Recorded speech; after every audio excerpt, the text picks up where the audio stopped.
We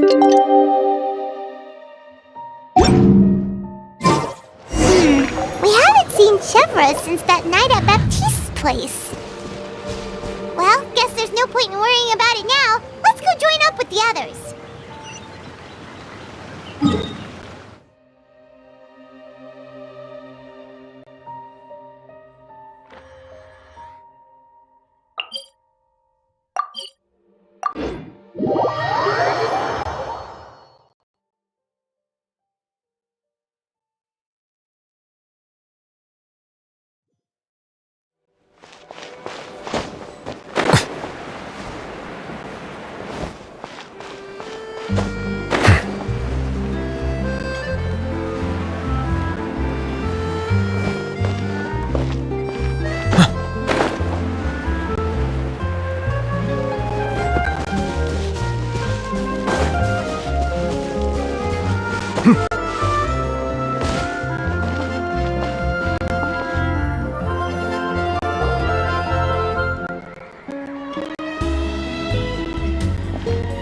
Good morning! Hayaka and I were just talking about you. Is Chevra still not joining us today? Probably not. We haven't seen her either. Huh? That's such a pity. Director Farina said that we've only got a few small scenes left before wrapping up the entire thing. She even said that she'll get me into a couple scenes, so everyone will have a chance to shine in front of the camera. We were also planning on having a victory feast once we're all finished filming. You can join us, right?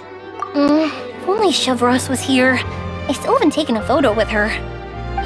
I'm afraid that can't be helped. Those special patrol folks are like phantoms when they've got a case on their hands. But to be honest, I'm even more concerned by what I read in the Steambird earlier this morning. It said that the killer in the murder case was none other than the author of the Two Musketeers.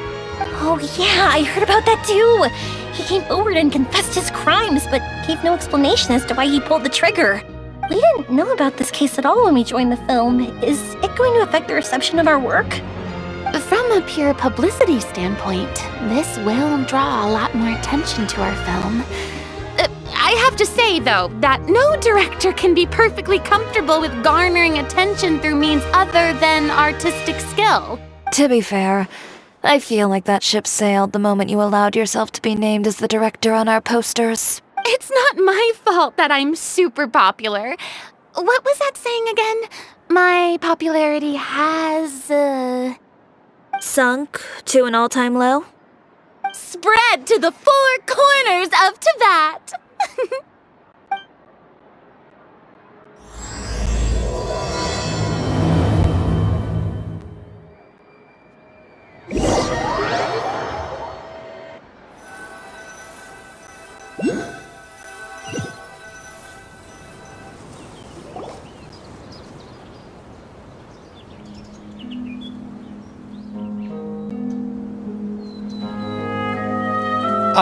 Excuse me, everyone.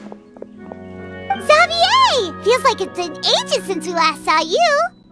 I've been talking non-stop with the Film Association, and I'm absolutely swamped trying to coordinate the film's marketing. So forgive me for not being around more often, but please believe me when I say that I will make sure everyone's hard work gets the exposure it deserves. Oh, seems like you've been fighting your own battles. Yes, that's one way to put it. Oh, and before we begin the final round of filming, please allow me to finally introduce you to the original investor of our film, Mr. Morris. A pleasure to meet you all. Yes, glad to make your acquaintance, Mr. Morris. We've heard about the issues you've encountered with your financial situation, and genuinely hope that things have taken a turn for the better. Oh, well, the situation has, indeed improved somewhat. Don't worry, Mr. Morris. Accidents and last-minute challenges happen all the time. There's no need to blame yourself over it. The good news is that we're almost done filming now, and I would even say that this is the best story I've ever seen. Is that so? I see, that's great news. All right, now that we've gotten all the pleasantries out of the way, let's get the show on the road. We'll mostly be filming typical people and scenery from the streets today to improve the sense of environmental ambiance in some parts of the film. Oh, and there'll be a cameo for Mr. Kamisato and Miss Yoimiya as well. They'll be used to show outsider perspectives on the fates of the two musketeers. That's right. Ayato should be here any minute. Excellent! Then let's start with the scenery shots. Camera and clapper loader, you're up. Yep, we'll be ready. Remember, all we need are some wide zoom shots of the streets. If you happen to find some particularly lovely patches of flowers and grass, feel free to grab some close-ups of those as well. Ready? Lights! Camera! Action! Okay, now move the camera slowly. Try to focus on that flower. What's wrong? Just adjust the focal length a bit. Something the matter? But wasn't it working fine for all the days before? Veronique, can we try a different camera? No problem. How about this one? All right, let's give it another try. Lights! Camera! Action! Don't tell me. This one is broken too. Veronique, do we have any other spare ones we can use? I'm afraid we only brought these two today. What? Then go find a workshop to get them repaired right away. Oh, and you too, Bono. Go find our spare camera in the warehouse and bring it back to the set. On it. Greetings, everyone. My apologies for the delay. Is something the matter, Ayaka? It seems like there are some issues with the filming equipment today. We're stuck for the moment. I see. Well, let's not just stand here twiddling our thumbs. Actors, to the makeup booth. We'll start on the next scene as soon as we get a working camera. The people at the workshop told me that the part which holds the lens in place seemed to have fallen off. That's super strange. It was perfectly fine just yesterday. Well, no time to dwell on that now. Let's get back to filming. Ahem! Quiet on set! Places, everyone! Lights! Camera! Action! By the way, have you heard about that recent murder case? Yes, I have. It seems that they've caused quite the commotion in the city. I heard that the chief of the guards is so mad about not catching the culprit that he's about to explode. Oh? I find that quite hard to imagine, considering how he already looks most days. Director, we have a problem. Oh, we're in the middle of a take! Couldn't you wait until we wrapped up this scene? No, Director, our film, all the finalized film that we've been keeping in the case has disappeared. Oh, wait, what did you say? Mr. Bono, please take me to where the film was kept right away. I'm coming too. No, Yoimiya, you have to stay here. Oh. Okay, listen up. Everyone who's not working on this current scene can go with Bono to look for the film. Everyone else, stay put and wrap up the scene. Unbelievable. How could all these problems happen in just one day? We're back. How did it go? Did you find the film? We found it in the sewers. Huh? In the sewers? Is the film still okay? We discovered it just in time, so we should still be able to salvage it. The others are checking now to see if we lost any specific scenes. Oh, you scared me for a moment there. I nearly thought we had lost everything. I really don't want to experience that feeling of despair again. Okay, but who could have stolen the film and dumped it there? Could it be, some competitors working on other films? But if they wanted to harass us, why wait until the last day? Okay, we don't have time to really look into it right now. Let's strike while the iron is still hot and wrap this thing up once and for all. Yeah, let's finish it.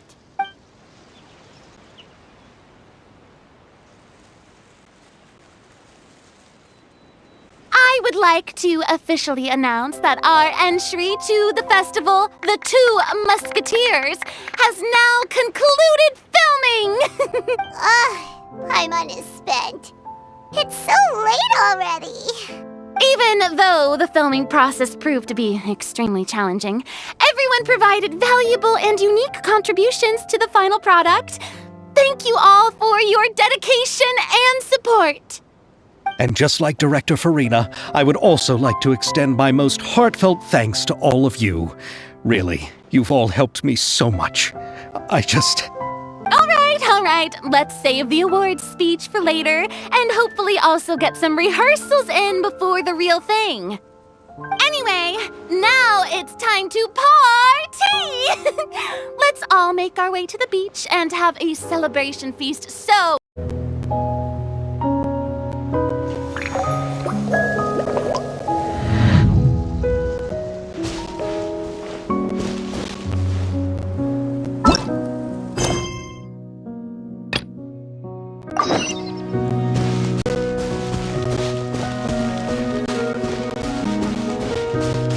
Whoa, this place is hopping. Everyone's finally getting to relax after wrapping up the film. Farina! Oh, my darling clapper loader and camera operator, you've both worked really hard. Paimon thinks you worked even harder than us. Honestly, Paimon was getting a little tired of playing with the clapperboard by the end of it. Worst of all, Paimon started having dreams of you shouting, "Lights, camera, action!" into Paimon's ears. The actual dream can't even start until you've yelled that. Hey, if anything, shouldn't I be more grand and delightful than your dreams? We've been through so much together, and that's how your brain remembers me? That's not Paimon's fault. We've just used the clapperboard too much lately. Anyway, what's most important is that we've wrapped the film. I'm pretty confident that we'll take first prize. Hey, no need to mention the official name. Wait, now that you mention it, if we did win the prize, would Farina just get a statue of herself? Come on, I don't need that kind of attention. Xavier can accept the reward on our behalf. But just imagine! Farina accepting the Farina Award and holding a Farina statue. I'm going back to my dessert now. You all can keep discussing that on your own.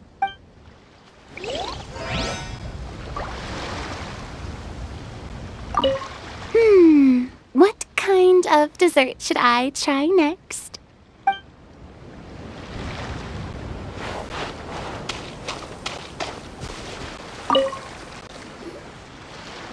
Hey, Ayato! How's your work been going? Everything went rather smoothly. Thank you for your concern. Ayato told me that we've already confirmed the dates for some Inazuma Fontaine cultural exchange events. So the next time we visit, we'll be doing so in our capacities as the representatives of the Yashiro Commission. Oh, that's great! Then maybe Paimon will be able to find Fontaine detective novels in Inazuma from now on. Oh, wait. Wouldn't Yae Miko get upset if that happens? That would be stealing some of her business. You've got a point. She's always complaining that light novels have become bland and too predictable after all. The cultural exchange won't only feature literatures of both nations, of course. We have also made plans for cross-cultural engagements in the fields of gourmet cuisine, toy making, and artisan craftsmanship. Whoa! Paimon's getting super excited now! When the time comes, be sure to visit and participate in all the events.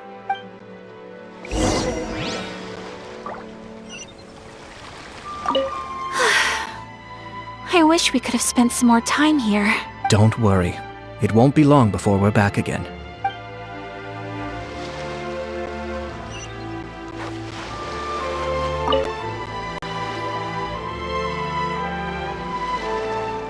Chiori! Hey, you two. Are you not really into these kinds of big social occasions? Not particularly. But this is still better than Fontaine Fashion Week. But if this film becomes a big hit, people will definitely come flocking to your shop. Yes, that's highly likely. As long as the film can premiere as planned. Are you still worried about the case? That and all the obstacles we had to face today. You're right. It's as if all our bad luck just manifested at once. But why today of all days? No, it's nothing. We've already delivered the film to the editors, so there should be nothing more to worry about. How are you doing, Mr. Morris? You having a good time? Well, you could say that. Do you happen to know when the party is scheduled to end?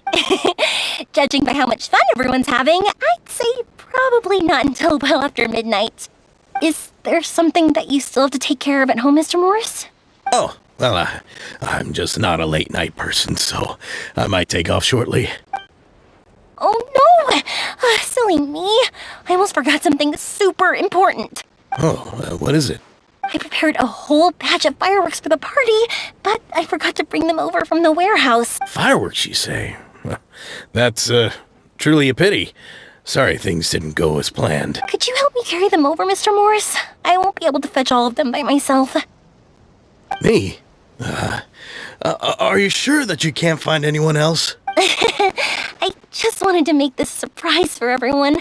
The warehouse isn't far from here. We'll be there in no time. Pretty please, Mr. Morris. These are some of the best fireworks I've ever made. So I also want you to see them before you leave. They're stunning. I promise that they'll be a once-in-a-lifetime experience that you'll never forget. But... It's okay. Just come with me. If we're sneaky enough, nobody else will see us leaving. All right. The warehouse is right over here. I moved the fireworks there in advance, so it shouldn't be too much work bringing them back. It's still a ways away from the party. Sorry about that, Mr. Morris. It's probably because I'm used to carrying fireworks all the time, so it doesn't feel...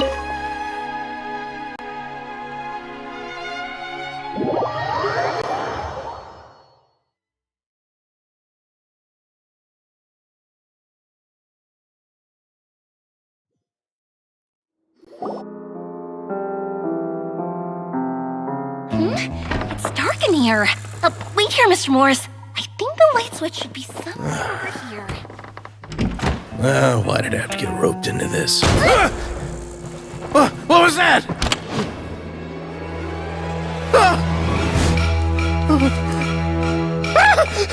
Who's there? Get me out! Get me out of here!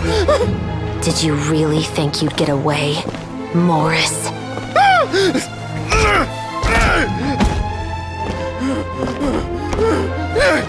You've got the wrong guy! It wasn't me! I'm not the killer! You know, Eliza died a far more heroic death than this. She fought your assassin to the end, to save the children she had hidden beneath the floorboards.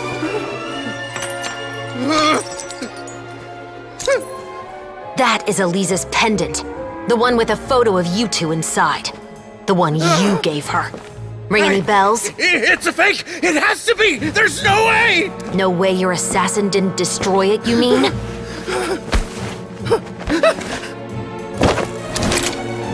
Did you ever love her, Morris?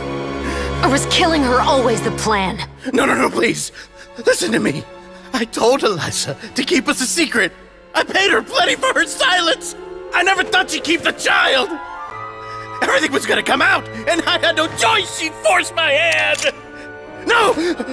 I'm begging you. I have money. Just name your price, please. You can keep your Mora, and you can go to hell.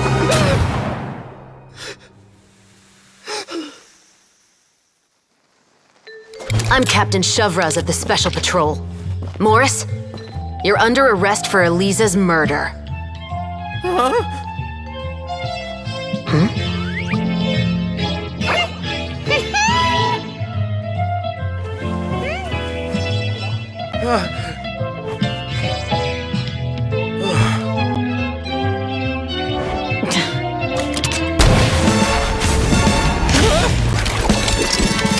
under arrest too, prop manager Veronique. Or perhaps I should call you the Second Musketeer.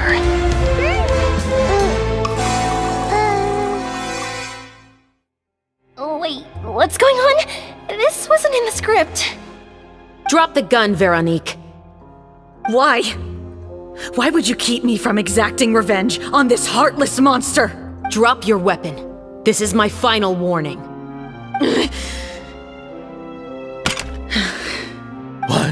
What is going on?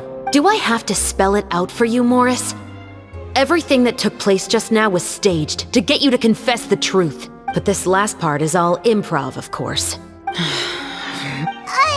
Chevrolet, you told us you wanted us to help you stage a play. You never said anything about the Second Musketeer. It's because even I had no way to confirm my theory until now. Thank you for your performance, Yoimiya. Could I trouble you to go and bring in the other Special Patrol members? They should be on standby just outside. Oh, and please tell the other cast members not to worry about us. We'll be rejoining them shortly. On it!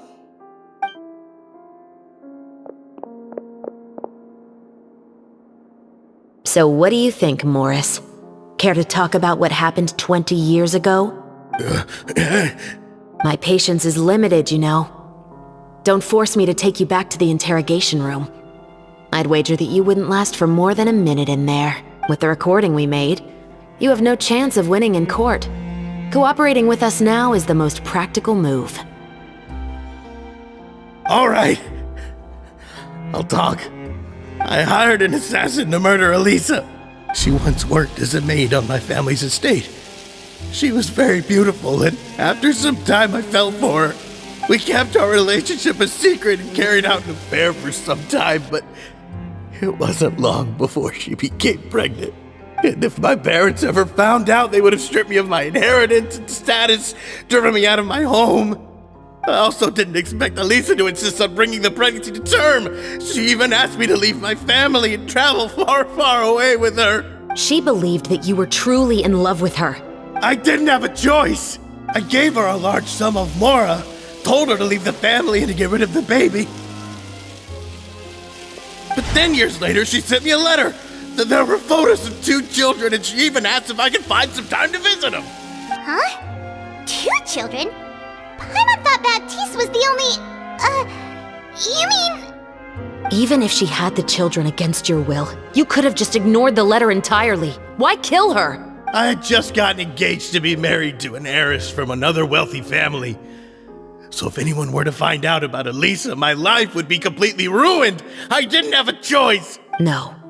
You always had a choice. You just made the wrong choice. Again. Do you know how it feels to watch your mother be killed right in front of you? My brother and I were hardly even school age yet. We were hidden beneath the floorboards, grasping each other's hands like a lifeline. We were so terrified that we didn't even know we could ever take a breath. All we could do was to watch Mother try to fight back, and then collapse to the floor. Even after the assassin left, we were still too terrified to leave our hiding spot. We thought that he might come back. It was only until the next evening when we finally climbed out and gathered around our mother. But she had already become cold and stiff to the touch. You made up your mind right then and there to bring this case to light. Not only that, we resolved to get our revenge. And that's why you became the Musketeers.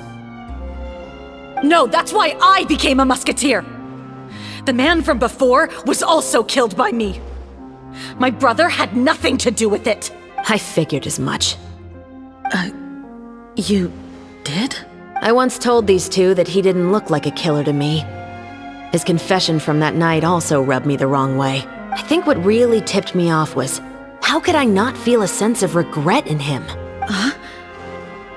He confessed faster than any criminal I've ever met, but he didn't say a single word about you. He insisted that he was the sole perpetrator in the case. But after the questioning ended, I disassembled the musket we dug up from his backyard, put it in front of him, and told him to reassemble it. Wanna guess how far he got? He had no idea where to even start. He's never touched a gun in his life. Based on that, I determined that he was not acting alone. He only surrendered himself to draw our attention and create a moment of opportunity for his partner. So, I decided to play along. And as expected, the second musketeer followed us without hesitation once she saw Morris get separated from the rest of the cast. Besides, why else would he call the novel The Two Musketeers? But how did you know it was Veronique? I figured it out the moment Baptiste told me his father's name. That so-called financial crisis was all just a ruse. He just wanted to sign up as the investor and then leave the film without any source of funding. After all, he has a vested interest in minimizing the reach of this story. It's really just the same thing as what he did to Eliza all those years ago. Human scum. But then Xavier pulled out all the stops and got the film made against all odds. Morris couldn't have that. With the killer in custody, he figured it was safe to act. And so he came to visit the set today, just as I expected. Wait, so you were behind all those mishaps today? As for the identity of the second musketeer, I assumed they'd probably stay close to Morris and look for an opening. And if they already knew that Morris was the film's investor, then that narrowed the list of potential suspects as well. Furthermore, being the props manager would allow the culprit to avoid scrutiny by purchasing mechanical parts in the name of the crew. With that hypothesis in mind, I went back to check Baptiste's orphanage adoption records. Guess whose name I saw on the same page, just a few lines from his. My brother. He trusted you. As in, he trusted me to perform the deed on his behalf? He trusted you to stand on the side of justice. I am. I thought you could do it as well. Oh, the look on your face when you told him to go to hell. I really thought you'd put a bullet in his brain. You know what he has done. Are you telling me that you'd rather see him spend the rest of his life living like a king in the fortress of Meripede? I will never be able to forget the feeling of my mother's cold, lifeless hands. And you would call this ending fair? Is this what you call justice? I won't lie, Veronique. I did hesitate when your brother first told me about the truth. I wondered. I agonized over whether I should really put a bullet in his head. So why don't you? Because that should never be how justice is carried out in this world. Perhaps, to you, justice is simply reciprocated. An eye for an eye, and a life for a life. But everyone has their own understanding of justice. If everyone were to pursue their own definition of it, there would be no more order in this world. Today, you'll kill Morris, and tomorrow, his children may come for you. The world cannot render judgments based on a desire for revenge. That will only lead to a cycle of revenge, as well as the destruction of order and civilized society. Fontaine is founded on a set of laws and a standardized code of justice. That is why we are the nation of justice. But with all that said, I will promise you this.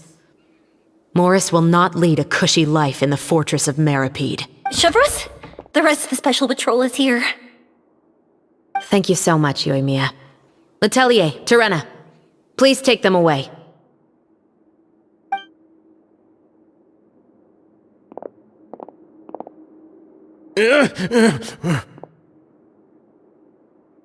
I still can't agree with your reasoning. I know. Justice has not been delivered. At least, not today.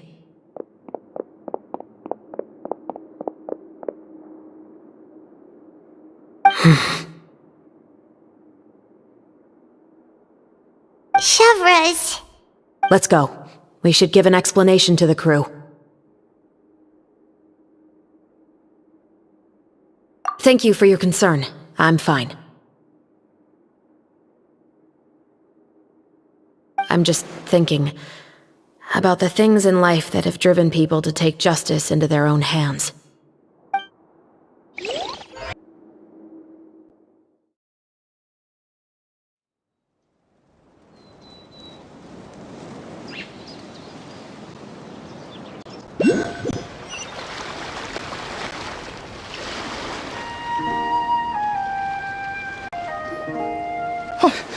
would have thought Morris would turn out to be... I'm at a loss of words.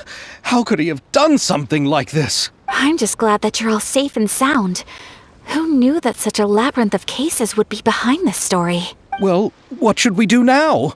We have a finished film, of course, but should we still go ahead with the premiere? What do you mean? Shouldn't you be even more motivated to spread the word now that you've learned the truth? Chiori is right. I'd also like more people to see this story for themselves. But the real ending of the story seems to have deviated somewhat from the one in the script. Is that still acceptable to you, Miss Chevreuse?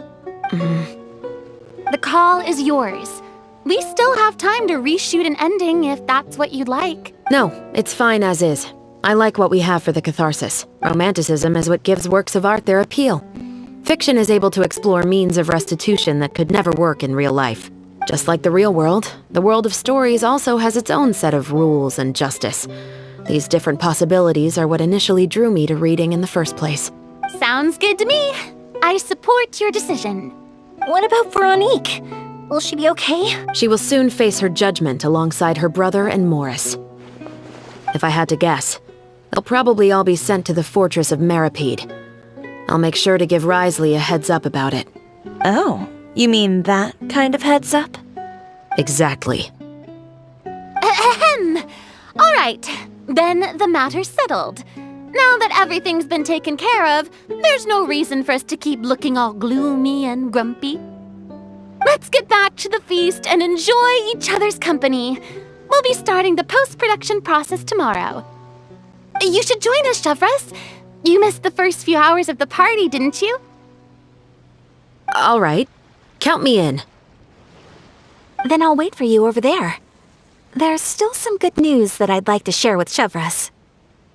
Traveler, Paimon, could you wait for me by the sea after the party ends? I'd like to go on a brief walk with the two of you. Thank you very much.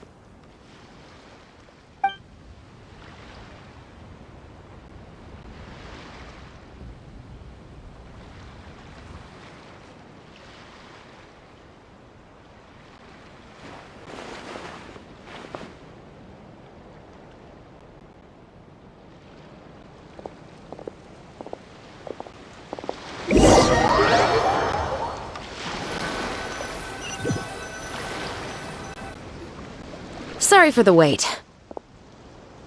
Oh, we weren't waiting long at all. Is there something else you wanted to tell us? No, I don't have anything new to share. I just felt that since you were my investigation partners, I should have another conversation with the two of you.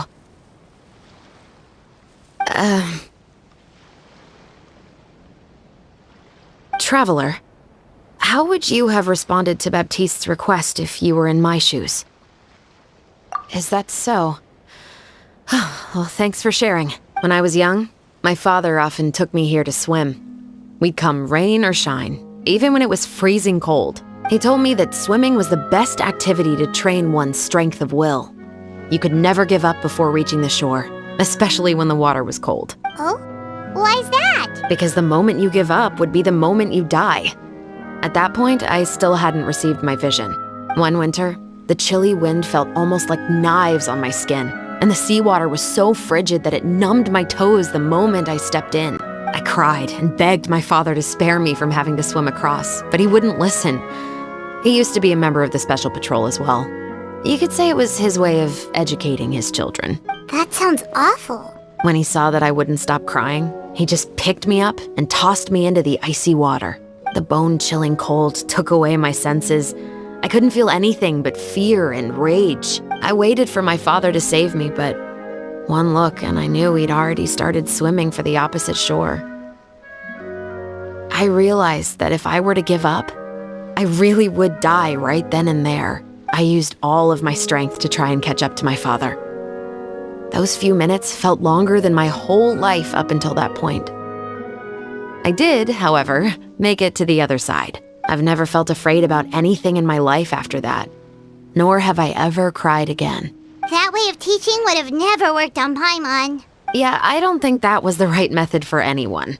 It's just that, working now as I am in the pursuit of justice, I still sometimes feel like I've been tossed into that winter sea all over again. The anger and the helplessness. Chevros. But the worse I feel, the more I know to never give up.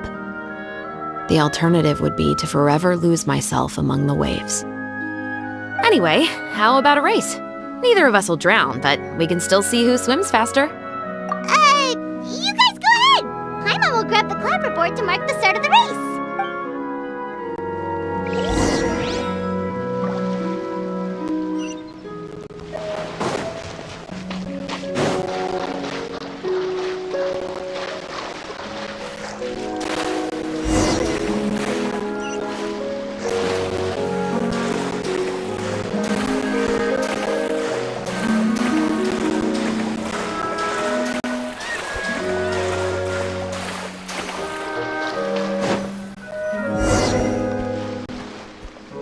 Oh, that felt good. You were so fast in the water, Chevros. You were swimming even faster than Paimon can fly. So, about the Special Patrol, did you join because of your dad? Partly, but I'd say I was more inspired by the heroes I read about in stories growing up. Oh, so it's due to your love of stories. Of course, it was only after I joined the Special Patrol that I learned that truth is often stranger than fiction. Come on, let's walk a bit more.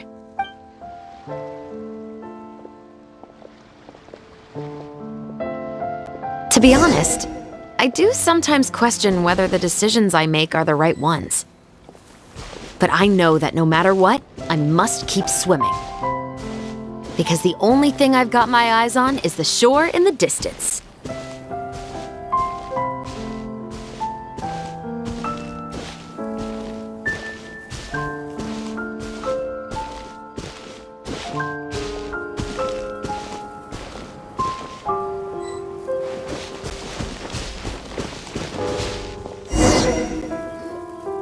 Thank you for coming on this walk with me. I feel a lot better after getting all that off my chest. Huh. We're nearly back at Baptiste's house. Huh, you're right. I didn't realize we were so close. He really did plant a lot of flowers. It's just like how he described it in the story. Huh? Wait. Paimon, Traveler, look! The rainbow roses in the garden. They're in full bloom now.